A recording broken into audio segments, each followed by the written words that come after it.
Ready? And if I sneeze on air...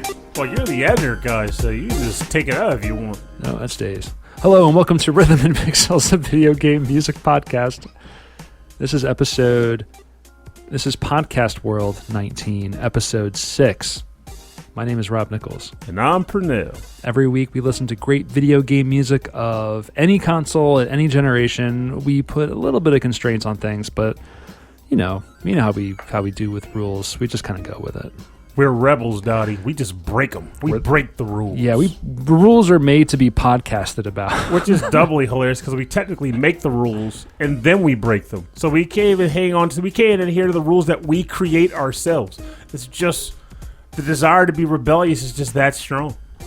We are the bad boys of podcasting. If you think you listen to the bad boys of podcasting, think again.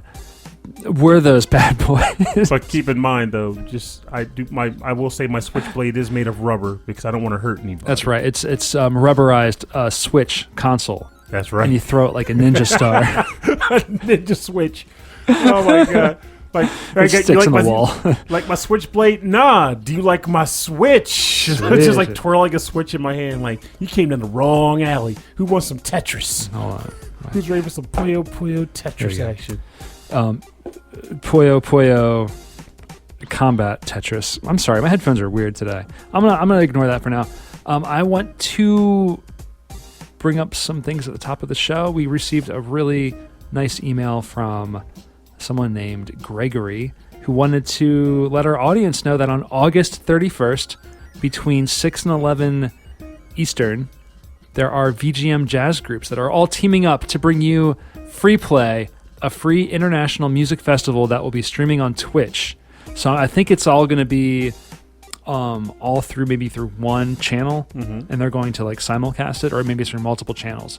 But all on Twitch. It's a huge video game music jazz festival. So there's going to be the VGM Collective from New York, the 8-Bit Jazz Heroes from California, the Nice! Edmund is Super Sumo Wrestler from Tokyo. Never heard of them.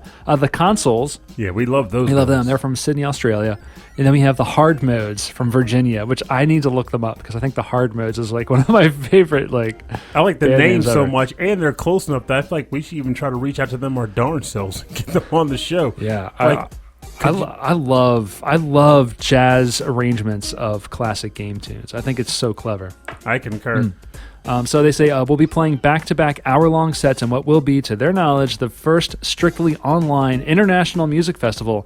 Also, alongside bringing some great live music, they'll be raising money for the Able Gamers charity, which I am 100% behind. That's a good cause. And anything that can help enable people to play and enjoy video games after accidents, or just if they've just to give people the controllers to play through games. That maybe other people can. I'm talking about there's a great player in the fighting game community called Broly Legs who is paralyzed. Oh. And so he plays with like 2 fingers in his face, and he's a pro player. Really? He's amazing. I wonder if he ended up getting that cool controller that Microsoft was putting out there for a while, where it was like meant to help disabled people play games. I hope so, but he plays Street Fighter. That's a 6-button game. That's wild. And another thing that people don't think about too is a lot of our games rely on colors, and so people who are colorblind. So people who develop games with that, especially puzzle games, with that in mind. Like, I have a huge amount of respect for them. Like the game Hue, which is totally color-based. Yes. And they still made it colorblind accessible. Yes, I've been thinking about that more, the more board games we play, where it's like, you move the red cube, and I'm like, what if I didn't know that was the red cube? you put a little symbol on the side? Yeah, we didn't think that for it. Not make them all cubes, but I know that's money. So anyway, check them out. It is called the Free Play International Music Festival.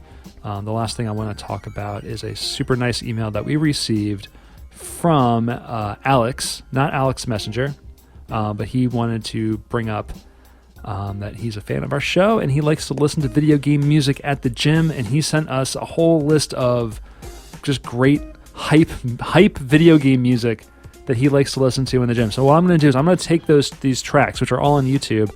I'm going to make a playlist, and I'm going to post it on our Facebook group and on Twitch. So if you want to go get excited for some exercise, but also, I don't know, nerdy stuff. There you go. We'll have a playlist for you there. And we still have to get our workout episode, and we can actually even I'm surprised attribute it to Alex, because honestly, it feels good to see someone else was like, I know there's a topic that you guys were thinking about, and you don't have a list for yourselves just yet. Yeah. Here's a suggestion of a bunch. Like, honestly, they could be like workout mix a la Alex or something. Like, call the episode title, and just like kind of get like a bit of a thank you, because honestly, I do want to do that topic. I like to, if I'm at the gym, like the gym, I like to listen to the VG Embassy, and I like to listen to the Legacy Music Hour. I can like listen to people talking and do other stuff, but if I'm running, I need a specific tempo. So I've talked about this before. I need like drum and bass or gabber or like really fast, hard house music. And unfortunately, I'm stuck at the gym I go to. They play that music stuff, and it's usually music that's just not so great. And every once in a blue moon, you get the perfect tempo, so where you're just like throwing like 100 punch flurries. Like, well, I'm tired, but I can't good, stop right? because I'll lose the beat. Oh man, I set up a new mix. Like, was it yesterday? No, it was the day before. And I ran 5 miles, and it was like with the right music, it really can push you forward. You could possibly go 500 miles. Oh, that's what it was. I'm training for a DDR tournament, and with the. But have you thought you'd hear someone say that? By the way, did you think someone would say that in the year 2019? Well, also that too. Now I think about it, yeah. But what? Because like that DDR is still like tournaments are still big and are still happening. Yeah, and I'm not even playing DDR. I'm playing Stepmania. But like anyway, but no, it's like I feel like I do terrible, but then I find like the right song that's like 5 times harder than anything else, and then I pass it really well. Like, because the music. It's all about the music, yeah. Mm-hmm. That's how I was with pop music. I ended up doing like, what was that one track like it was like Russian Allegretto or something weird. Like, yeah. I see you get into it. Like you start like nodding your head, and you're like, okay, he's got this. And now all of a sudden I go from like doing like baby tasks, like just like having like a dog like pulse seizure on the machine. But I want to remember something that I want to forget again. Mm-hmm. I meant to do this last week, but totally forgot. And this is totally shooting from the hip, so this may not even be a smart play. But let's take a shot in the dark here, folks. All right, I'm making a note to edit the show. No, yeah, you're gonna have to edit this. So, we had a donation of sorts from a very cool listener to the show, Dan. Right. And what's going to happen is he donated a copy of Bloodstained, whatever the darn subtitle, Ritual of the Night, for the Switch. Yes. To the show. And the idea was he wanted us to do something with it. So what I thought about, Rob and I were talking about it, we want to give it away as a prize on the show. Right. And the thought that I had for to make you eligible to win this item, which is where I don't know how this is going to work plays out, is last week's episode was about blood. And this game is about vampire. Well, it doesn't even involve vampires, but it's bloodstained. It's vampire. It's vampire adjacent. There may be a vampire somewhere within this castle. Okay. Maybe. So the thought I had was, hey, if you want to be eligible to win this game, schedule a blood donation or look into scheduling a blood donation. Yes. Now, I understand that not everybody is capable of donating blood, whether it might be their blood isn't compatible for donations or a variety of other things. Totally understandable. So the consolation for that would be do something charitable. Like it could be a charity, like a financial charity donation. It could be, I don't know, be 100% honest about it, admittedly, but like pick up some friggin' trash in your neighborhood. I don't know. Walk some old ladies across the street. I'm talking granular if need be. Do something positive for the community and for others. For your community. And yes. Yeah. And then share it with us and let us know you did it. And we'll throw some names on a hat, give it like a good 2 weeks to gestate, get some entries in. And we'll donate the prize. And follow-up comment to that is that I also understand that I'm sure someone's listening to this right now and going, but I already have Bloodstain. What's the point of this for me? I'll figure something out. You should enter anyway. Yeah, if it comes down that you actually have Bloodstain and you manage to win. We'll give the runner-up that, and then we'll give you a high five. Well, something better than a high five. We'll figure out something. Point is, don't... A high five with like a $10 bill in your hand. yeah, something like that. Basically, the point is, don't just ignore the contest on the premise that you already have Bloodstain. Yeah. You still should enter We'll figure something out. Yeah, so that'll be over the next 2 weeks. So right now, today is August 19th, 2019. So on September 2nd, we'll announce the winners. Yes. Sound good? I like that idea. All right. And then we have some special stuff planned also for the Dreamcast's birthday. Yes. Which I think we should do every year from now on. Oh, yeah. The Dream is amazing. The Dreamcast is of all the game systems. Like, yeah, the internet will post, happy 30th birthday Genesis, which actually just passed, or like the Super Nintendo. But the Dreamcast, forever, it's the only system whose release day I remember. So even though the system itself did not succeed, the date they chose was perfect because it worked. I also remember Sonic Tuesday, though I don't remember the actual date of Sonic Tuesday. I just know it released on a Tuesday. So again, proof that the Dreamcast release date was fantastic, and I love the console so much that I don't want to forget the day. It's just smart. It was smart marketing. It was also like a formative time in my life. Smarketing. Where I was... Smarketing. It was smart marketing. Now, where I was just kind of getting back into video games, and I was at a place in my life where save the story for the episode. All right, why don't you everyone just take a little seat here. This is the Rob Nichols Dreamcast Fireside Chat. That's enough for the actual episode. Enough. All right, so this week's episode, you called it the Nindies.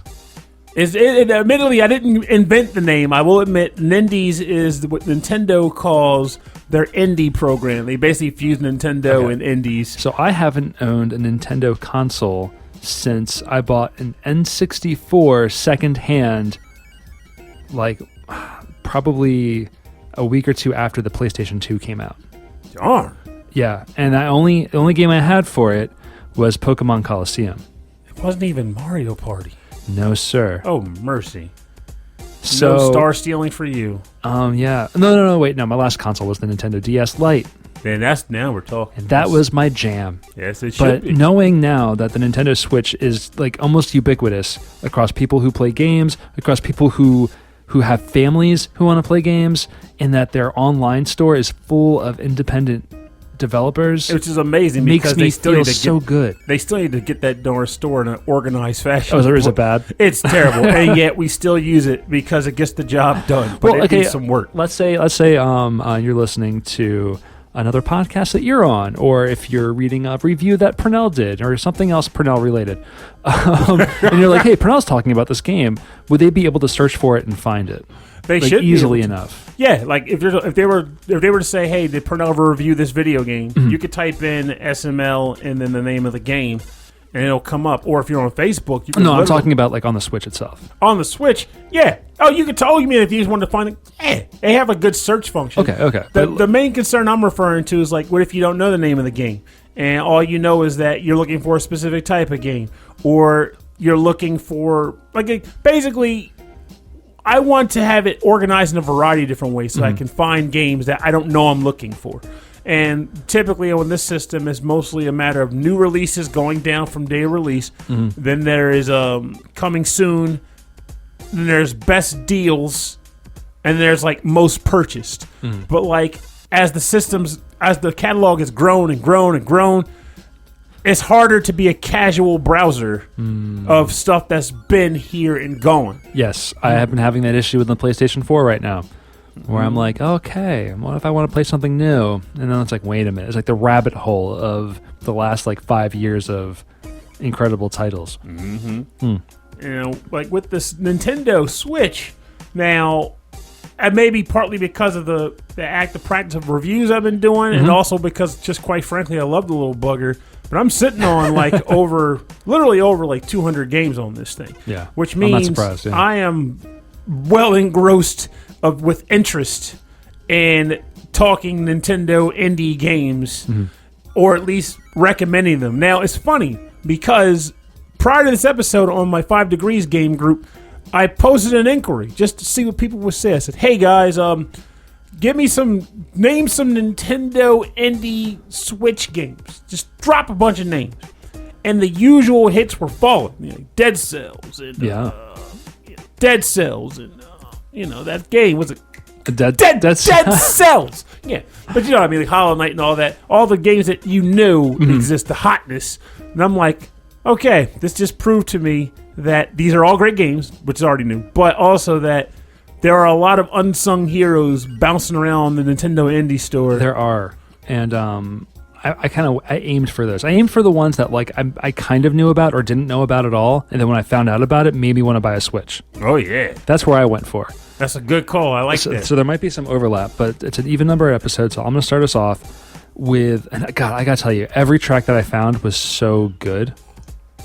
Also, one thing, just to clarify, just for the Nick persons out there, this, even though they're Nintendo indie games, they're not exclusively indie games for Nintendo Switch. Just they exist on it. Yeah, or it's like maybe it's like Steam and then Nintendo, or it's like primarily on the Nintendo system. Yeah, and where I didn't choose independent titles created for homebrew like past Nintendo systems. You know what I mean? Yeah, I could have done that, but I didn't. I considered doing it all that episode, like all current era NES titles, but I found too many good titles on the Switch. Oh yeah, buddy. So this is from the game Wargroove for the Nintendo Switch, and this is from the artist Phonetic Hero, whose name is Pete Lepley, and this track is called Cheeky Ruckus. Oh, I like the name. It's an amazing name. That's actually my wrestler name. Cheeky Ruckus. Oh, in this corner we got Cheeky Ruckus strutting down the strip with his boxers falling down his head. What is he even doing over there? Yeah, cheeky, all right. No, this is I think it's a great track to start the show off with. So this is Cheeky Ruckus from the game Wargroove, composed by Pete Lepley, aka Phonetic Hero.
You're listening to the Cheeky Ruckus. The Cheeky Ruckus. I'm bringing the Wu-Tang Clan back here. From the game Wargroove by the artist Phonetic Hero, Pete Lepley. I'm actually curious about what general this theme is based on, because this has to be a general's stage theme. It's like a tactical RPG situation, right? Yeah, Wargroove, I mean, memory may be off here, but Wargroove was a game that was developed an absence, or in order to try to fill the absence of Intelligent Systems Advance Wars series. People missed the franchise for such a long time. That's what I was reading, was like, if you like Advanced Wars, you're going to like Wargroove. Oh, yeah. Yeah. And that's exactly how they developed that game with Advanced Wars in mind. Like, hey, we loved Advanced Wars. It ain't coming back. Let's do our own thing. And the game finally dropped earlier this year.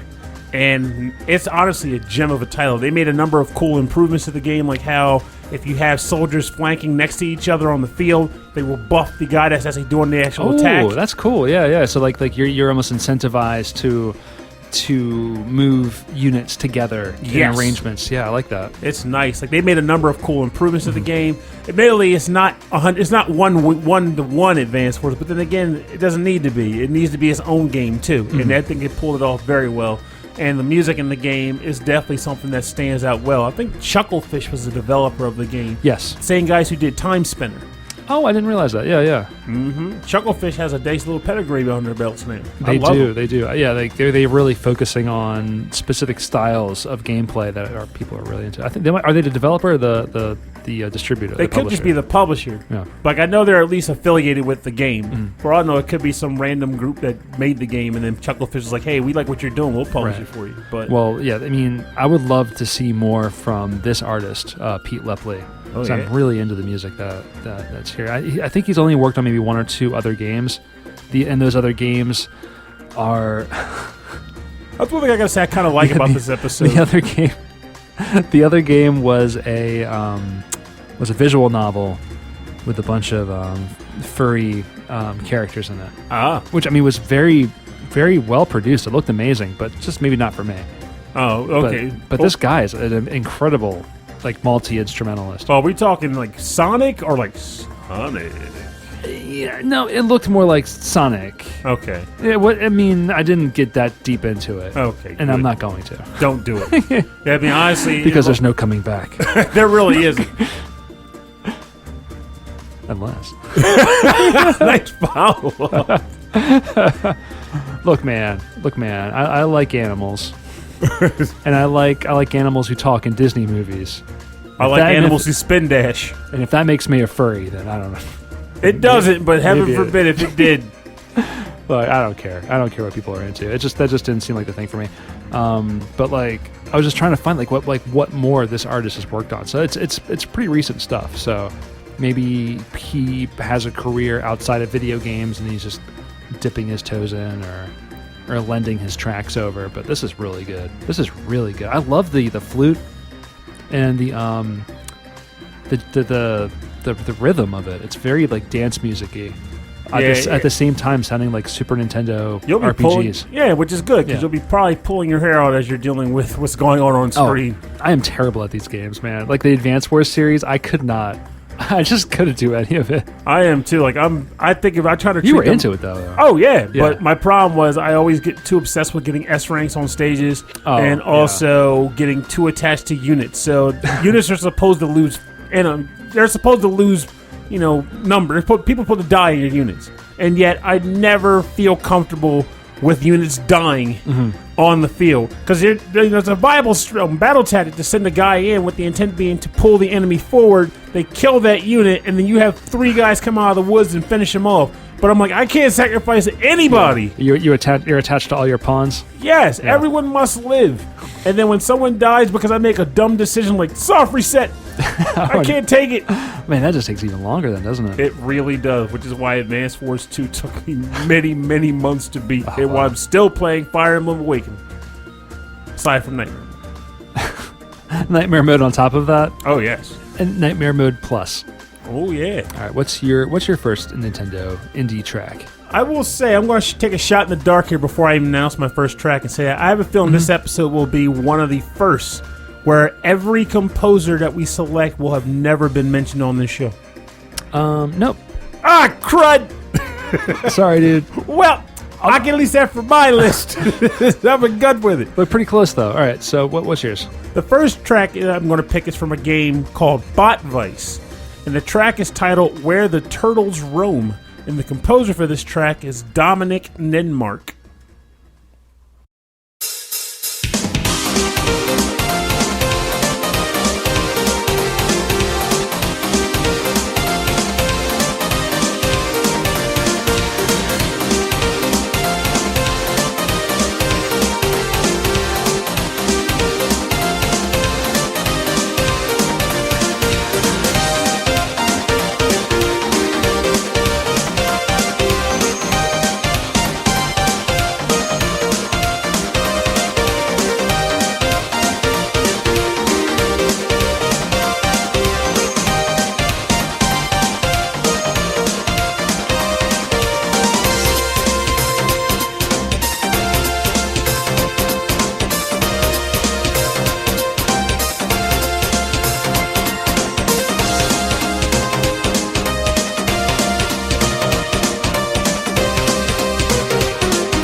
Welcome back. You're listening to Where the Turtles Roam from the game Bot Vice for the Nintendo Switch, composed by Dominic Ninmark. Now, this game, well, first of all, this track is a banger. Yeah, not all tracks get that second loop like this one does. This is really good. I love the swing beat. I love that keyboard solo, like the keyboard melody. I gotta tell you, man, real fun. The entire OST is this awesome. Like, this OST is phenomenal. And it's amazing that I say that because most people who play the game will probably never hear it all. Because it is not easy. The guys who designed this game, you'll never get to the other levels. You'll never get to the end. Like, it's one thing that's almost like me issuing a challenge to listeners. I can tell you, I haven't gotten to the end of this game, but the game itself is really freaking cool. Tell me about the game. So first and foremost, I actually blind bought the game when it first came out because the art style intrigued me so much. It's very colorful, active, very busy. Very it's got that kind of like pixely sprite art look to it. Yeah. And the way the game works, like, I don't remember the exact story for character names and all, so I'm not going to go into that. But basically, you are a cop with a robotic arm who is going after a drug boss that looks like he's straight out of like the villain from Die Hard 1. Mm-hmm. And as a result, to do so, she's basically going out onto the street and she's just decimating the entire terrorist organization's like units of force. God, I'm using weird English right now. But anyway, the point is, the way the game plays is that it's almost like someone took those base levels from the Contra game and made a full game out of it with a more expanded view of the screen. Oh, really? I mean, Contra 1, where it's like you're kind of going down, looking straight ahead. Yeah, the tunnel. Yeah, where the enemies are shooting at you and there's stuff coming at you, and you're at the far end of the screen shooting up and moving left to right. But they made it larger. It's larger, and it doesn't have that weird tunnel look to it. Okay. So you're at the bottom of the screen, enemies at the top. You have a line of cover, like barrels and stop signs, whatever it is. Oh, yeah. And enemies are just coming out like a shooting gallery, blasting bullets at you. And you are able to duck behind cover. You can roll and you can shoot and move very fast. Interesting. So that's almost like Space Invaders, or maybe even Centipede. I guess I kind of can see the Space Invaders element because there's blocks of cover. You know what? That you can move behind, right? Space Invaders did have the no. Space Invaders doesn't have the cover. Let's go with Defender. And the reason I'll say that is because if I remember correctly, Defender had the. No, Space Invaders also had the walls you could shoot through, right? Yes. Okay, yeah. So let's go with Space Invaders because this game, the enemies can destroy that barrier that I mentioned. So if the barrier takes too much damage, the wall barricade comes down, and you have no protection. Also, enemies can eventually get up and run behind the barrier, a la Centipede, if they get too close. Oh, cool. The game is frenetic and fast. Like, you will die on the tutorial stage. I guarantee it. Guarantee it. They're just letting you know at this point. Like, it's going to be hard. Yeah, we're not pulling any punches. Awesome. And it's even worse for people like me because you have infinite ammo for your main gun, but sometimes enemies will launch back, like special gun ammo for you. And all the special guns, of course, have ammo, which means you can run out. Which makes a hoarder type not want to fire the special guns. So I'm like, no, I might need it later. It's like, so you're dying now. You're like playing Mega Man, trying to get through everything, shooting lemons at everybody. Exactly. Everybody's got sourpuss faces, but man, is it worth it? Oh, man. But like this, I want to try this now. This sounds cool. It's great, man. It sounds hard. It's difficult. Yeah. But it's a gem, and it's a game that I never, ever hear anyone bring up when they talk about Switch indies. So it's like, perfect. I have to talk about Bot Vice. It's a game people should play. This is good. This is also like trying to bring to people's attention maybe games that aren't going to be on the top of that list when you boot up your Switch and look at. Oh yeah, like titles. For example, like Hollow Knight has fantastic music, phenomenal music. But at this point, I can't think of a person who owns a Switch that doesn't know about Hollow Knight. Maybe not own it, but they know about it. They know about it. But now you might not know about this game. Ooh. This game is called Into the Breach. Have you heard of this one? I have, but this is a game you should be talking about. Yeah, I went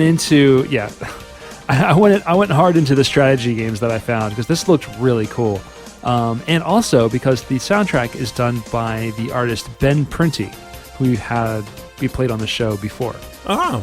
Because he did the music to Faster Than Light, FTL. Oh, okay. Which is... I think this is from the same studio, too, isn't it? I think I'm pretty sure it's the same studio. And this is a track called Pinnacle Robotics from the game Into the Breach.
This is Pinnacle Robotics from the game Into the Breach for the Nintendo Switch.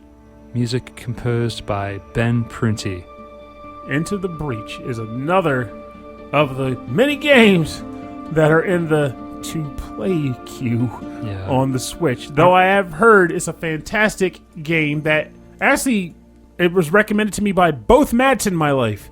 Matt Waldron and Matt Barrows. That's interesting. I totally just throw their names out there in the public. But that's right. They know. Matt W. Matt W. And Matt B. is a big fan of Faster Than Light. Yes. And that soundtrack as well. So it's no big surprise that he also recommended this. This game caught my attention, one, because it's got a really cool like techie futuristic art style, but still kind of old school and pixely. And it's a tactical kind of RPG battle system type game, but it's all like really small, self-contained stages. Yeah, everything can be fit on one screen, but it's very tactical despite that. Like, there's a lot of options. Like, I know one thing you can do is like when you'll do attacks that will actually move and push the enemy units around the screen. So like you might say fire a mortar that lands in the middle of two units. It'll blast to the left and the right, and it'll send those units careening into like lava pools that are sitting out on the map. So you can actually really play around with the mechanics of just like positioning enemies and your own characters. I like that. That's what made me really excited about this game, is because it's almost like it's taking the idea of this style of game and distilling it down. Like it's almost like condensed. And it helps too, because it's also, if I remember correctly from what Matt B was telling me, it is a roguelike. Like we're just using their initials now. Matt B.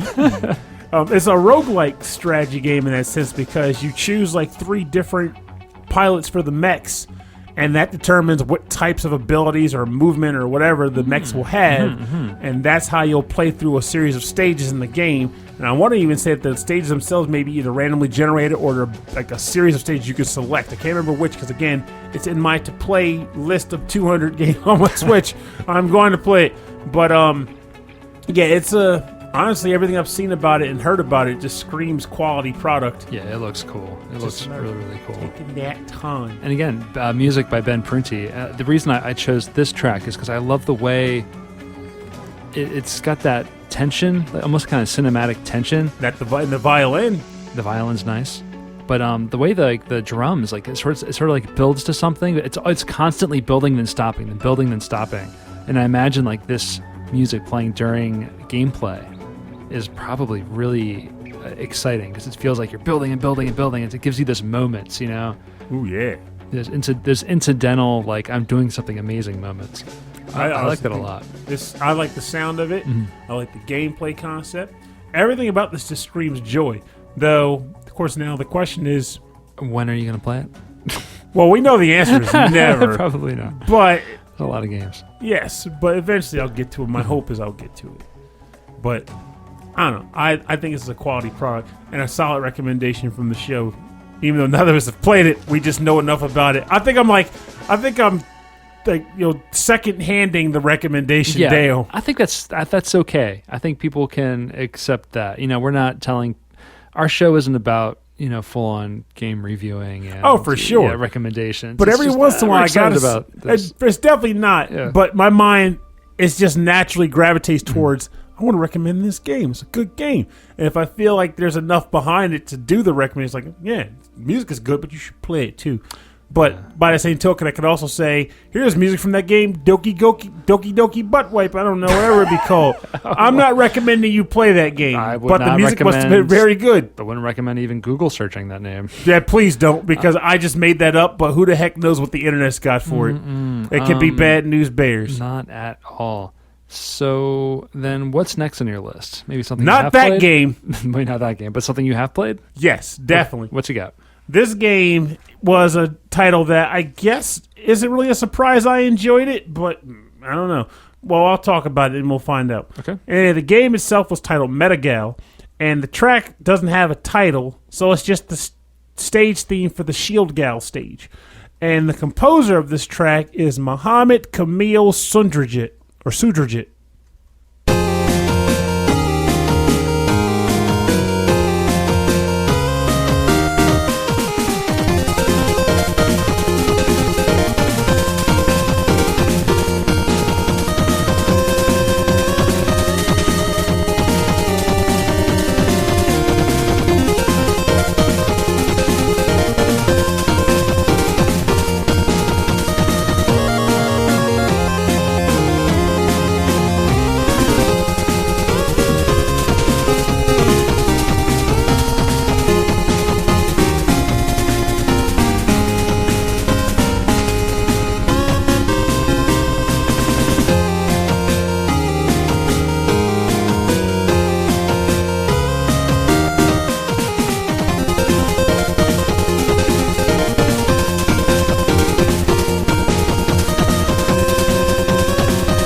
Welcome back. You're listening to the Shield Gal stage theme from the game Metagal for Nintendo Switch. I think it's also on Steam, as it may be on PS4 too. Anyway, it's composed by Mohammed Kamil Sudrajet, and I have been in love with this track since the very first day I heard it.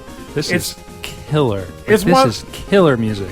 Yes, like have you ever played a Mega Man game and you like a stage theme so much that whenever you come back to revisit the game, you might just boot up that one level, play through it, and then shut the game off because you already got what you came for. You wanted to hear that track theme.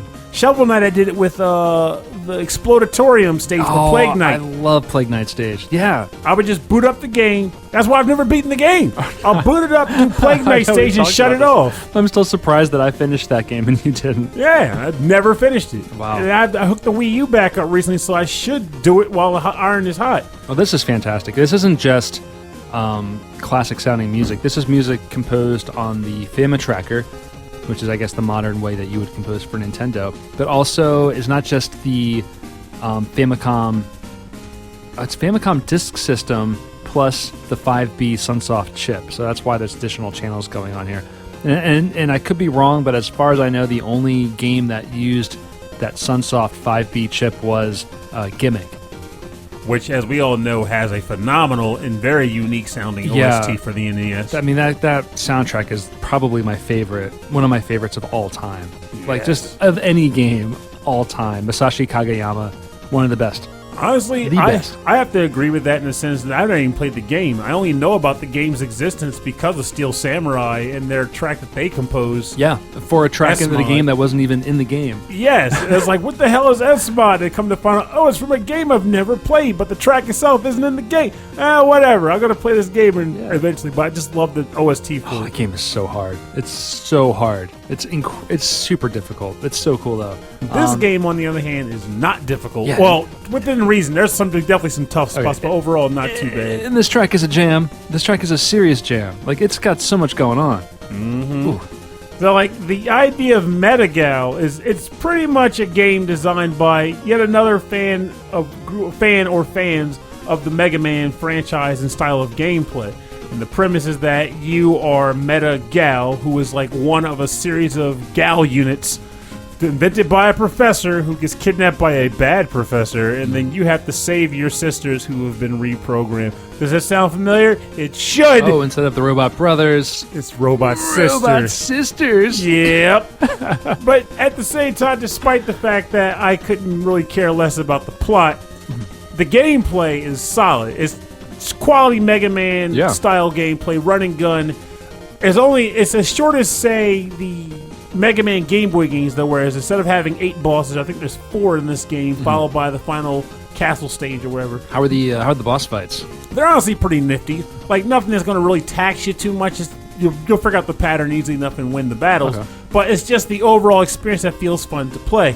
And I like how they treat the boss weapons in this game because, if I remember correctly, it's kind of like how Mega Man X did, where you could always fire your normal gun along with the special you have equipped. Yeah, I like but that. In addition to that, you can actually build up your special meter in ways aside from just getting the special weapon pickups. I think you can actually charge it up by over time or by killing things. Again, it's been a minute.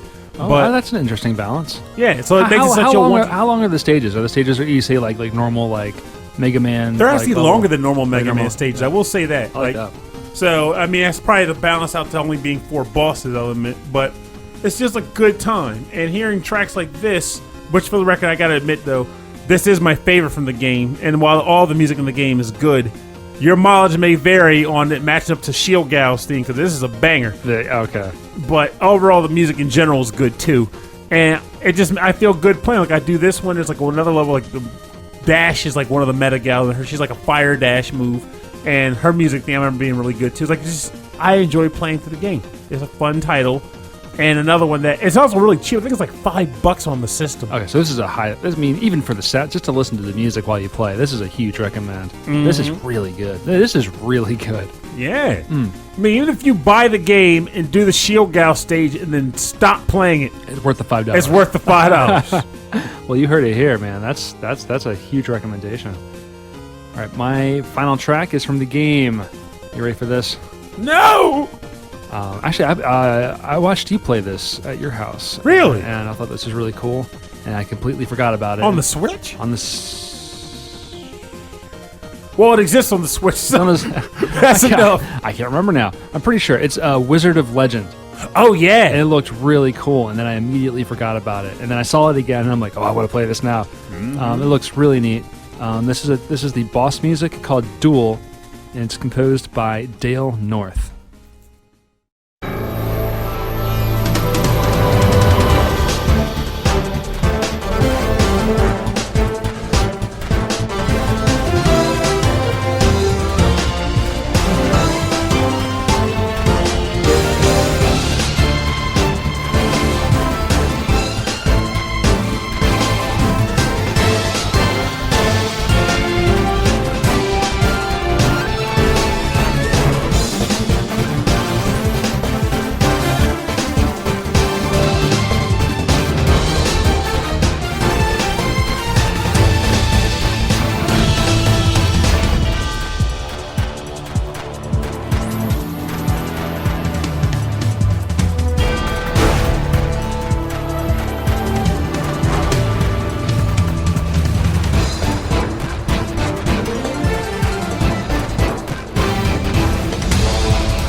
That is Duel boss music from the game Wizard of Legend for the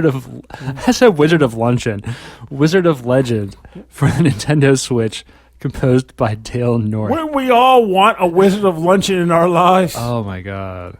That's the next game. That's the next big thing. Wizard of Luncheon. God, this song is so hype. The song is so hype, and then it gets even hyper. Incredible. And it's not even about lunch. Yet. Oh wow, this is so cool. Yeah, I was really intrigued by this game. I love the combat style. It reminded me of like Hyper Light Drifter a little bit. Yeah, it's very fast-paced and frenetic, which yeah. this music is perfect for on a boss fight, because the bosses always feel, there's like, I want to say there's like 4 of them, because it's like different wizards, like rival wizards you're fighting. Like they're like wizard guys. It's been a while for me, because again, as Rob mentioned, I was reviewing this like a couple years ago, a year or two ago, and he stopped by while I was playing it, so we got to see it in action. But it's very frenetic. Their wizard character puts together a spell book composed of various spells that you can purchase in the market, and then you go underground and you dash and kick butt.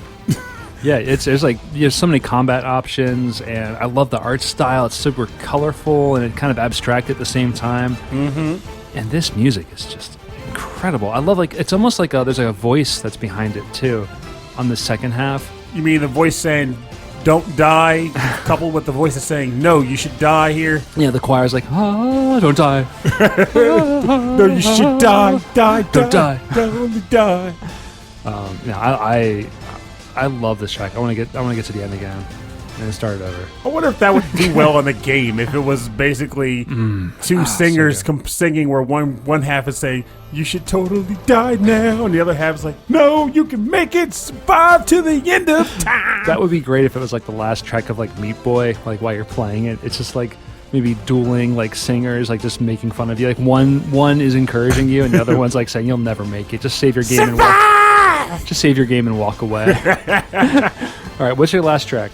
Well, I was torn, but I'm hoping maybe the last one could just be for like the ender or something. But this track I'm going to pick, and I looked, and apparently I never mentioned it on the show, which I'm shocked by. But it's from the game called Okunoka. Okunoka? Okunoka. Okunoka. All right. And the track title is called Pink Pepper. And it's composed by Andre. It has an A, but I think it's actually pronounced Andre. Andre 3000? No. Actually, it's funny. I just recently saw a sketch regarding Andre 3000, which I loved. But Andre Federici.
welcome back. You just listened to Pink Pepper from the game Okunoka, from pretty much, I think it's on Xbox One also, but for Nintendo Switch, composed by Andrea Federici. You said Okunoka, and I was like, oh, that sounds cute. And the track is called Pink Pepper, and I was like, oh, that's adorable.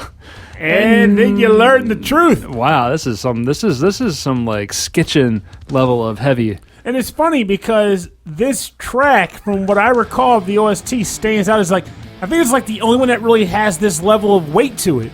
All the other tracks are very atmospheric and relaxing and mellow, which is good because this is a massacre game of the highest. If you thought Meat Boy was too easy, take a look at Okunoka.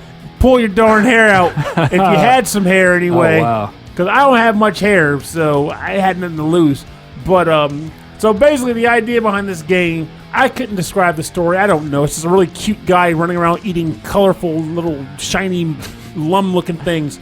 But the gameplay style is similar to how Meat Boy was, where it's a short course and you can run very fast, you can hop, you can wall jump. And your goal is to get to the end of the level and eat whatever cute thing is at the end of the stage. But the thing that makes this different from Meat Boy, and honestly I think makes it much harder, is that as you go through the game, your character is given abilities. It's not something you find or just added to the game to make it more complex. Elemental based, fire, ice, and electric. Now, what they do is they let you activate and deactivate different platform types. So, in addition to the normal need to keep track of wall jumps, there might be a level where you have to actually activate and deactivate the walls that you're jumping off of. That is a next level of complexity. Oh yeah, in these things that are already you have to be so precise with your movements. Yes, that's insane. It's a brutal game. And you're saying the rest of the game, the soundtrack is kind of light. It's a little more relaxed. And then, are you being chased by something on this music with this music playing? Nah, this is the first levels, the boss of the first world. And what happens? You end up jumping into a little room with it, and it's like this weird, grody-looking bird monster. So I'm not even sure why it's called Pink Pepper, but he's basically trying to kill you inside this room, and you can't fight because you're a little platformer guy. So what you're doing is one of the phases of the fight is he starts to try to dash at you and just bash into a wall. So what you have to do is run away from him, activate the wall, like the ice wall, jump off the ice wall, then deactivate the ice wall so he passes through it and hits the spiked wall behind it. That's crazy. Yes. That sounds way too much. It gets crazy. There's areas where you'll be going around like a loop-de-loop that you have to deactivate as you're jumping off the ground so that you're jumping through it. So you have to jump off of it, then deactivate it so that the outer rim of the circle is gone when you jump into it so you can get on the outside. And you're doing that, it gets crazy. So is this one that you've completed? Heck no. Or how far have you gotten through this I'm one? on World 3, and that took much time. Yeah. This is a hard game. And there's also, how Meat Boy had those little bonus levels, this game also has bonus levels where it might be a black silhouette universe where it's just, you can't see specifically what the things are. It's just, you can tell that's pointy, which means don't touch it. And you're trying to maneuver in the dark. Do you still have to be able to switch on and off? Still got to do it. Oh my gosh, it's crazy. That's actually nerve-wracking just talking about it. It is, but it's like we were talking about earlier. When Rob had to step out earlier to take care of the show mascot's needs, and when he returned, I figured I'd break out the Switch while I was waiting for him to come back, and I was playing SteamWorld Dig 2. I was telling him how I was considering playing Bot Vice. But you needed something a little more mellow, more relaxing. And SteamWorld Dig 2 is the kind of game where you just kind of play it, and even though you can die in it and stuff, you don't feel like you're challenged. You're just kind of progressing, and it feels good. So his thought at the time, Rob's thought was you need a game that's fun. I'm like, oh, no. Bot Vice is definitely still fun.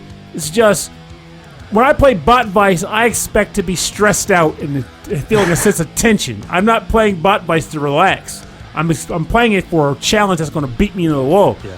Okunoka is a game you play to get your head beaten to a wall and then come out on the other side of the wall with a few bandages, but otherwise unscathed. I do like games like that because I like games like that because they distract my mind. Yes. They're focused solely on that one thing. Mm-hmm.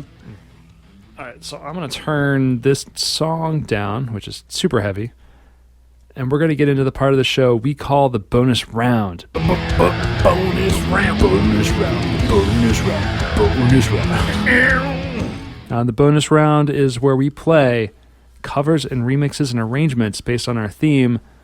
And I went a little cheat-wise here. Now I want to watch The Good Place. Thanks for that. This is, why The Good Place? Cheaty. Oh, Cheaty. Oh, yeah. I was like, is there the cheat place in there? I don't know. Cheat place. I stopped after season 1, although I really enjoyed it. Wait, what? I know, right? I haven't gone back to it. Oh, God. Season 2, I started immediately. Because the end of season 1 was just that good. I know. Season 1 ended, but season 2 hadn't been released yet. Oh, yeah. That makes sense. But now there's like... the final season? What do you mean? There's the final season starting and there's only 4. No, there's 3 seasons of this show called Sugar Rush on Netflix where they have to make desserts. And there's another one called Chef's Table where you guys are all about the competition. I'm really into the food. The food shows is what it is. Anyway, I can't. Food shows make me hungry, and I can't make those dishes. So we talked about. Oh shoot, was this Meat Boy? No, I can't remember. This is a game called The End Is Nigh. Oh, I know this game. And this is by the developers of Super Meat Boy. Thank you. Okay, I wasn't sure if that was the case or not. The developer, or some of the developers of Super Meat Boy, not all of them. This is The End Is Nigh for the Nintendo Switch. This is the credits music, and I wanted to showcase the track, 1, because I think it's really neat, and 2, it's not going to be released on the official soundtrack, or was not released on the official soundtrack. It is composed by Ridiculon, which is the combination of Matthias, Bossi, and John Evans, with, on vocals, Siobhan, Magnus.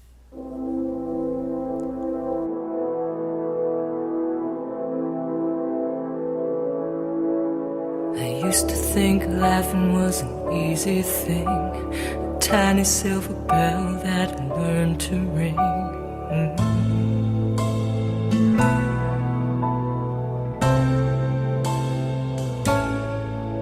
Now I haven't left the house in a little while, unread letters in a dusty pile.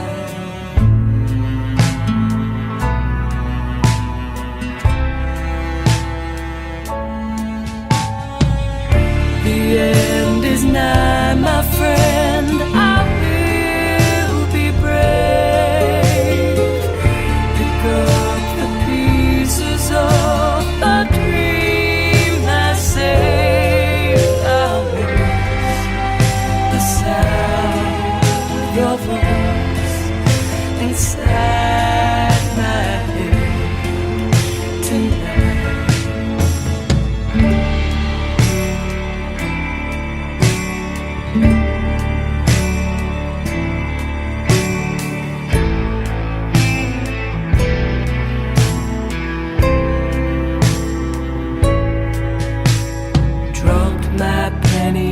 Wishing well, nice to have a friend in this burning hell.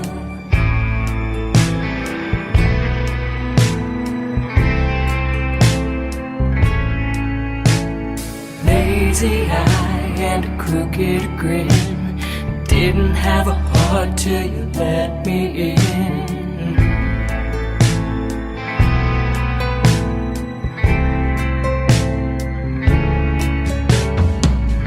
The end is nigh, my friend. I will be brave. Pick up the pieces of a dream I saved. I'll hear the sound of your voice inside my head tonight.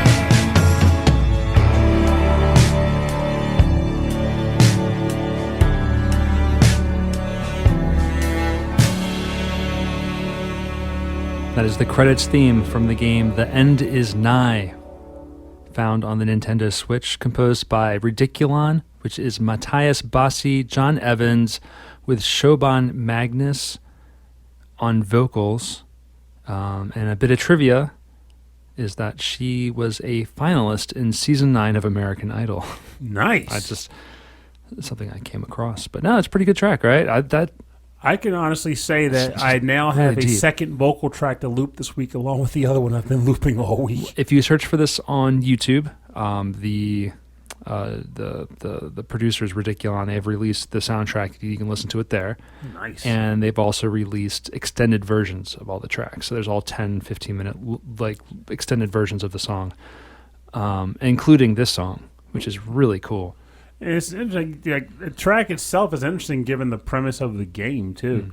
Like, do you know what the premise is? The general. Honestly, not at all. I mean, I looked at it. It looked like a cool platformer. I listened to the rest of the soundtrack, which was good. But this of course like stuck out to me. Oh yeah, very different. This is another massacre game, and the premise is the world has ended, and you just play as this weird gummy slime thing. I don't know what he's supposed to be. And he is the last being on Earth, and he is looking for a friend. So he leaves his home, where he just has a bunch of stuff to play with, because he's tired of being alone. He goes to seek out a friend. So he's traversing the post-apocalyptic landscape with hopes of meeting someone. It's an interesting premise for a game, I think. Oh, I hope he finds that friend. Well, but the tone of that last song, it's hard to tell if it's a positive ending or not. That's for sure. But it's really good. That's really, really cool. So, yeah, definitely check that out. If anything, check out the rest of the soundtrack. It's fantastic. All right, what you got for now? All right, well, I didn't have nearly as much luck in the normal sense, because my first problem was trying to figure out a remix or a cover for a Nintendo indie game, and then it hit me. There aren't a lot of people who have been covering Nintendo indie games for the Switch lately. But what I did stumble across while traversing the wilds to find something was an interesting little track. So, there's a game I really like called Blossom Tales. I've mentioned on the show multiple times. Yeah. I love this. I love the music you've been finding for that game. Yes. And the original composer for that game series is Visiger. He's I believe he's out of New York. Yes. Now, apparently, Norrin Radd at one point was asked to compose a track for the game too that was never used, but he still made it available to be listened to on the wilds of the internet. So when I came across that, I was like, well, that totally counts. Ah, so an unreleased track for Blossom Tales. Exactly. Cool. So I ended up going with that as my pick. So this is an unused track for the game Blossom Tales, which I believe he said was meant to be the overworld. And it was composed by Norrin Radd.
Welcome back. You're listening to the overworld theme, or would have been overworld theme, from the game Blossom Tales, composed by composer Norrin Radd.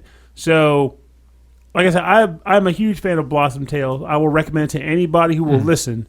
So to hear that this track was composed for the game but then never used for the game made it stand out as something I absolutely wanted to share because I wanted to listen to it too. So was he originally brought on to do the soundtrack and then did something else, or was he just... Well, he wrote it. I think he mentioned a description of it in the actual link. He said something about how originally it was always going to be Visiger, but they asked him to submit a track probably as a backup option or something.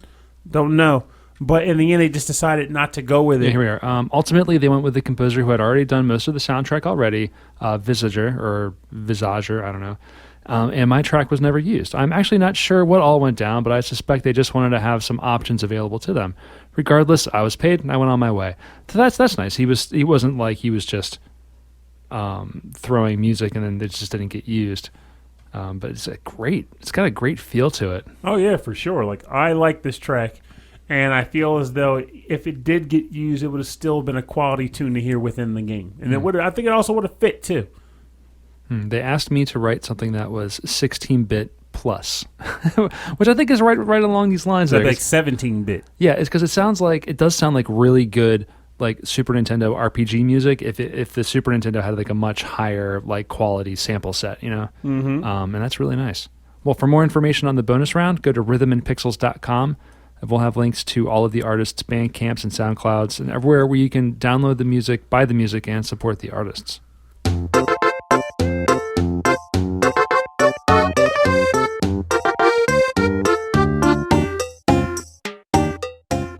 Thanks for listening to our episode of Rhythm and Pixels, episode 19-6, Nintendo Independent Titles. No, independent games on a Nintendo system. Music from them. But there's no ring to that.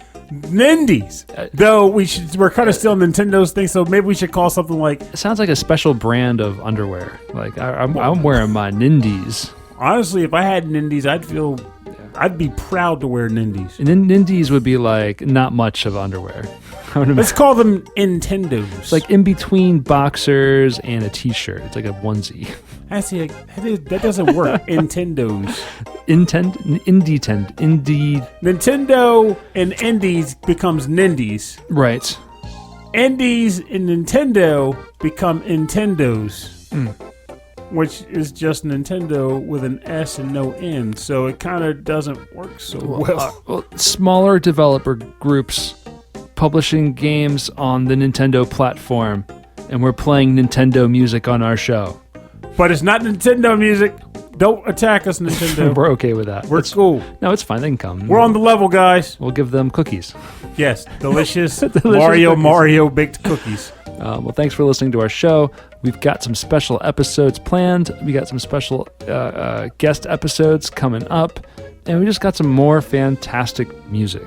And if you'd like to get in contact with us, or if you just want to say hi, or hit us with some topics, if you got some topic ideas, we got some great ones in the email. Send us some more email. rhythmandpixels@hotmail.com. And if you would like more information about our show, full track listing from all the episodes, and links and access to all the other stuff that we're doing. And we have a schedule of live events, but I think we're past everything. But that's all there on the website. rhythmandpixels.com. Check us out on Facebook, facebook.com/rhythmandpixels. We also have a group called the Rhythm and Pixels Chat. That's where we chat about the game of the month, which is Rayman Legends. It's hard to get people to play. Yeah, but it sparks some discussion at least. And I am happy with that. I like good. the discussion. And honestly, to quote some really old TV show, probably The Simpsons, if even one person played and enjoyed it, it was worth it. That was The Simpsons. That was the doll. Lisa Lionheart. I love that. It cost me $40 million. And if you, that's right. And if you would like to also chat about more Simpsons references, check us out on Instagram and on Twitter. And also go to youtube.com/rhythmandpixels. There we're releasing all of our episodes every week in tandem. And we also have our radio station playing Nothing but 8-bit and 16-bit Nintendo music 24/7. Just calling them out now. No, it's all there just for free all day long. Just tracks. It's not the Nintendo. It's like Sega, TurboGrafx. It's everything. It's everything. It's everything that's 8-bit and 16-bit generation.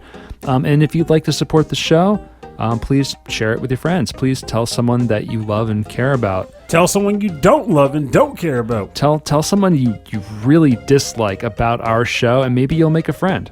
There you go. Yeah. Tell a guy you just met on the train, hey guy, pick those groceries up, and on your way out the train, listen to Rhythm and Pixels. It's a larf. I like that. Rhythm and Pixels. It's a larf. Barf. And if you'd like to support us in other ways, you can go to Rhythm and you guys do this every week. You can go to patreon.com/rhythmandpixels and you can support us there. And there you get access to a live stream every month of us doing the show, recording it live in front of you, making fun of us, messing up all of our lines, messing up all of our composer names, and we also play games on the air. And I started getting weird. It's a lot of fun. I just got a weird thought too, because I've been trying to turn on we don't really have any full Patreon goals or anything. No. But then we just like to read your names at the end of the show, and we like to think about you. But then something clicked. Oh no, you also get a Discord badge. I don't even know what that is. I I set it up. But do I ever go on Discord when I haven't had 4 beers? No. Well, there's a group I follow called the Dice Tower. Yes. And one thing I've seen them do, usually under different circumstances, like an absurd charity donation or something, but they'll get one of the players on the Dice Tower to play a game that the person who won suggested. Basically, it's like saying, you have to try this game. You have to play this game because I do the thing. Well, get the have to out because I still will veto whatever I need to. But it's an interesting thought. Hey, if you're a patron and you're like, this is a game that I want Purnell to suffer through or maybe even enjoy. And we'll live stream it. That would work, yeah. If it's a live streamable thing, don't bring up some ColecoVision game and expect it to be live streamed because it ain't happening. Yeah, if you want the classic stuff, go check out Keyglyph, former podcaster of the VGM she's still Jukebox. doing them. She does a lot of classic stuff. She's really focused on the Apple IIe, which I think is awesome, and I fully support that. That's twitch.tv/Keyglyph. Good memory. Yeah, I remember that.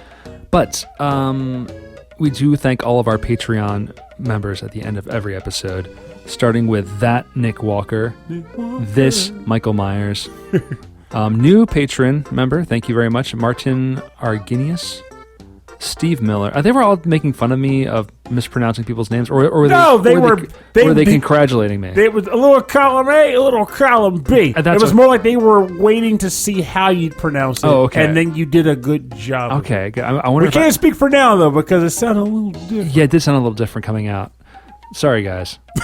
No, that's humor too. We're just a bunch of North Americans. Two wild and crazy guys. Doing our best. Thank you, Steve Miller. Thank you, The Autistic Gamer 89. Thank you, Cameron Werma. Thank you, Christopher Shenstrom. Thank you, Bobby Arson of One Up Funk. Check him out on Instagram at One Up Funk.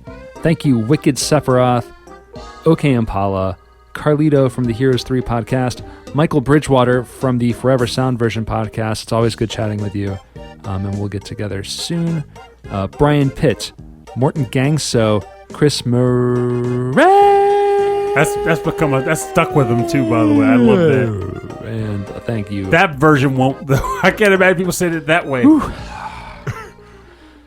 Oh, thank you. Thank you to The Last Weekend. Thank you, Jupiter Jazz. Thank you, Solace Sanctuary. Thank you, Damian Beckles, Joe Vassallo, Chris Tienerson, Alex the Messenger, the patron saint of all VGM podcasts, and David Smith. Thank you all very, very much for your continued support of the show. It means so much to us. You're all wonderful people. And you always will. And also with you. And also with you. That was the end of every VGM Jukebox. They'd say, and you mean so much to us, and you always will. Aww. And it was so nice. I appreciate that they had to move on and do other things to move on with their lives. Well, the thing is, it was just... Well, on the positive... It was so positive. The old recordings are still there. They are still there. I can go back and time travel But man, it was just so pleasant, so pleasant. I feel good in the fact that we had them on our show and I did it in their style. Yeah. That made me feel really good about that. Anyway, thank you all so much for your continued support of the show. And that's it. You've been listening to Rhythm and Pixels. My name is Rob Nichols. And I'm Purnell. Have a safe week. We'll see you next time. And remember, time marches on. It ain't stopping anytime soon. We're here, then we're here a little longer, then we're not.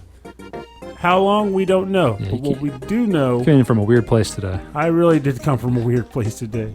But what we have and what we do with the time we have here, that's what we do have control over. Yes. Do what you can to touch as many people as you can.